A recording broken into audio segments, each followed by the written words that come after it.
చందమామ కథ. వింత దొంగలు. పూర్వం కాశికానగరమందు కబీర్దాసు అనే రామభక్తుడు ఉండేవాడు. అతనికి కమాల్ అనే కుమారుడున్నాడు. అతడు రామభక్తుడే. కబీరు జన్మతః పేదవాడే అయినప్పటికీ ఎప్పుడు ఎంతమంది సాధువులు వచ్చినా లేదనక సత్కరించేవాడు. ఇలా సత్కరించడంలో తండ్రికి తోడు నీడగా ఉంటూ వచ్చాడు కమాలుడు. ఒకరోజు నడిరాత్రి ఆకస్మికంగా కబీరు కుటీరానికి ఒక పెద్ద సాధువుల గుంపు వచ్చి, అయ్యా, ఇక్కడ కబీరుదాస్ అనే భక్తుడున్నాడట. పరదేశ సాధువులకు కడుపు చూసి అన్నదానం చేస్తాడట.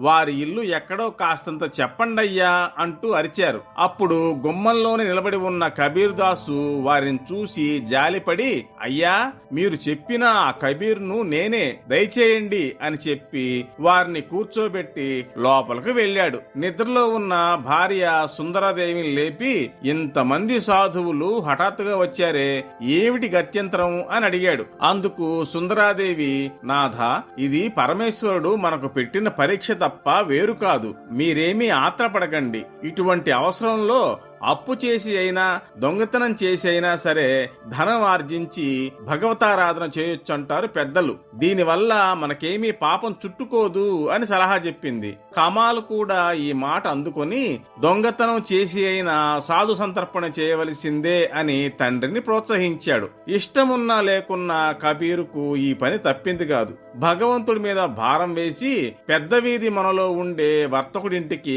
కన్నం వేద్దామని తండ్రి కొడుకులు బయలుదేరారు. జాగ్రత్తగా వర్తకుడింటికి కన్నం దవ్వారు. ఆ కన్నంలోంచి కొడుకును లోపలికి పంపి కబీరు యువతల నుంచున్నాడు. లోపలికి ప్రవేశించేసరికి వర్తకుడింట్లో మణి కనక రత్నరాసులు కమాలుకు కనులు మిరుమిట్లు గొలిపినాయి. అయినా అతడు వాటి వైపే తొంగి చూడలేదు. ఇంకా వెతుక్కుంటూ పోగా బ్రహ్మాండమైన గదులు, వాటి నిండుగా ఆహార సామాగ్రి కనిపించాయి. ఆ పదార్థాలు తీసి కమాలు బయట ఉన్న తండ్రికి అందిస్తూ వచ్చాడు. కావలసిన పదార్థాలన్నీ చేరవేసుకున్న తర్వాత సంతోషం కొద్దీ కమాలు నిద్రపోతున్న వర్తకుణ్ణి తట్టిలేపి, వ్యాపారి గారు, సాధు సంతర్పణ కోసమని అవసరమైన ఆహార సామాగ్రి తీసుకుపోతున్నాను. అంతే, మీ ధన కనుక వస్తువాహనాదులేమీ తాకలేదు సుమి.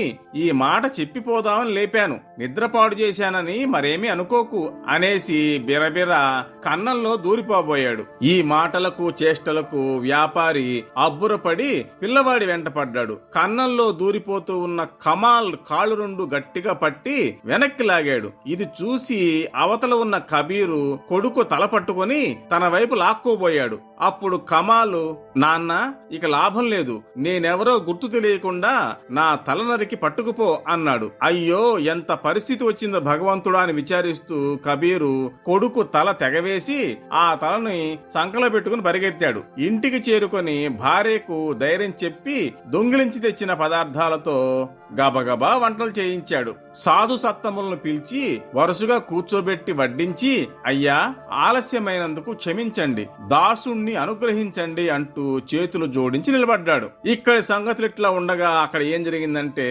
కన్నానికి అవతల ఉన్న కబీరు ఎప్పుడైతే కొడుకు తల తెగ్గొట్టి పట్టుకుపోయాడో ఆ క్షణమందే కమాలు కాళ్లు పట్టుకుని ఉన్న వర్తకుడు మొండెంతో సహా వెనక్కు పడి కెవ్వుమని కేక వేశాడు. ఆ కేకకు చుట్టుపక్కల జనం లేచి వచ్చారు. జరిగిన కథ చెప్పేసరికి అందరూ ఆశ్చర్యచకితులయ్యారు. ఈ వార్త ఒక్క నిమిషంలో ఊరంతటా అల్లుకుపోయి రాజుగారి వరకు పాకింది. రాజు కూడా ఆశ్చర్యం పొంది, ఔరా, నా రాజ్యంలో ఎంతెంత ఘాతుకాలు జరుగుతున్నాయి అనుకుంటూ రక్షక భటులను పిలిచి, ఈ మొండెం కోట గుమ్మానికి వేలాడగట్టి జాగ్రత్తగా కనిపెడుతూ ఉండండి. దీన్ని చూసి ఎవళ్ళైతే బాధపడతారో వాళ్ళని పట్టి వెంటనే తీసుకురండి అని ఆజ్ఞాపించాడు. ఈ వృత్తాంతం రాజ్యంలో పొక్కిపోయింది. ఆబాల గోపాలము గుంపులు గుంపులుగా కూడి మొండెం చూచిపోయి తలకొక విధంగా అనుకుంటున్నారు. అక్కడ కబీరు ఇంట ఆతిథ్యం పొందిన సాధువులు, ఓయి, అర్ధరాత్రనక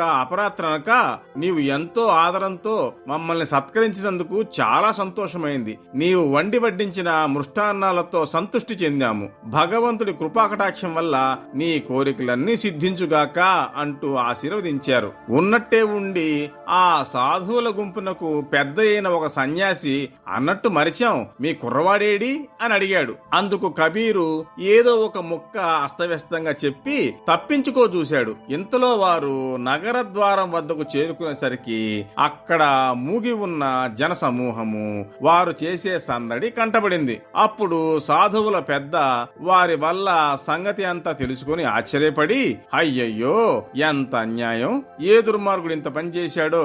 చేతుల మీద ఈ ముండెం మీద నామాలు చూడగా కుర్రవాడు వైష్ణవ దాసుడు అన్నట్టుగా దోస్తున్నది.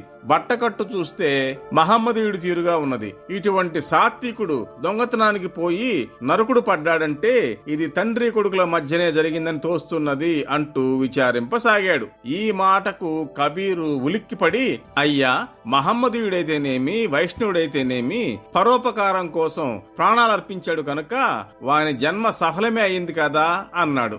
అందుకు సాధువుల పెద్ద వింతపడుతూ, ఓ ముండెమా, కబీరు చెప్పిన మాట సత్యమే అయితే నీ జన్మమే ఉత్తమ జన్మం కావాలి అనగానే ఆ ముండెం అవునవును అన్నట్టుగా చప్పట్లు చలుస్తూ కోట గుమ్మం నుంచి కిందకు దూకి చిత్ర విచిత్రంగా నృత్యం చేయసాగింది. ఇది చూసి జనమంతా ఆనందంలో మునిగిపోయారు. అప్పుడు ఆ సన్యాసుల పెద్ద, అవునయ్య కబీరు, నీకీ సంగతి తెలిసే ఉండాలి, దాచక నిజం చెప్పు అని గట్టిగా అడిగేసరికి కబీరు ఆయన పాదాల మీద వాలి క్షమాపణ కోరుకొని రాత్రి జరిగిన కథ అంతా శాంతంగా పూసగుచ్చినట్టు చెప్పాడు. అప్పుడు సన్యాసి ఉగ్రుడై, ఓరి నీచుడా, నీవు దొంగవే కాదు, పుత్రహంతకుడవు, శిశుహంతకుడవు కూడా, పరమ పాతకుడవైన నీ చేతి అన్నము మా చేత తినిపిస్తావా? సాధువులు ఇటువంటి పనులు చేస్తారంటే నేను నమ్మలేను అన్నాడు. ఆయనకు నమ్మకం కలగడానికని కబీరు భార్యను ఇంటికి పంపి దాచిన అబ్బాయి తల తెప్పించాడు. ఆ సన్యాసి ఆ తల చేత పట్టుకుని ఇటు అటు తిప్పుతూ, ఓయి, ఇంత చిన్న తల ఏమి, అంత లావు కళేబరమేమి, అయినా ఆ ముండెమునకు దీనిని తగిలించి చూద్దాం అంటూ అలా చేయగా ముండెమునకు ఆ తల సరిగ్గా అతుక్కుపోయింది. ఈ మహిమ చూసి జనమంతా ఆశ్చర్యపోయారు. కమాలుడు నిద్ర నుంచి లేచినట్టు లేచి తల్లిదండ్రులకు ప్రదక్షిణం చేసి నమస్కరించారు. వారు కొడుకును చూసుకుని మైమరిచినంతలో సన్యాసుల గుంపు అదృశ్యమై సీతా లక్ష్మణ భరత శత్రుఘ్న హనుమత్ సమేతుడైన శ్రీరామచంద్రమూర్తి పరివారము సాక్షాత్కరించారు. ఆ దర్శన భాగ్యానికి కబీరు, కమాలు, సుందరాదేవి అంజలి ఘటించి వారి ఇష్టదేవుణ్ణి అనేక విధాలా వినుతించారు. ఈ వృత్తాంతం తెలిసిన వర్తకుడు వచ్చి కమాలు కాళ్లపై పడి, భక్త శిఖామణి, నేను మహాపాపిని, అపరాధం మన్నించు అని వేడుకోగా కమాలు, ఓ ఈ వ్యాపారి, నీవేమీ విచారించకు, నీ మూలాన్నే సుమి మాకు శ్రీహరి దర్శన భాగ్యం కలిగింది అని అంటూ అతనికి తారక మంత్రం ఉపదేశించాడు. నాటి నుండి వర్తకుడు తన ధనాన్ని భక్తుల నిత్య సంతర్పణల కోసం వినియోగిస్తూ మంచి పేరు పొందాడు.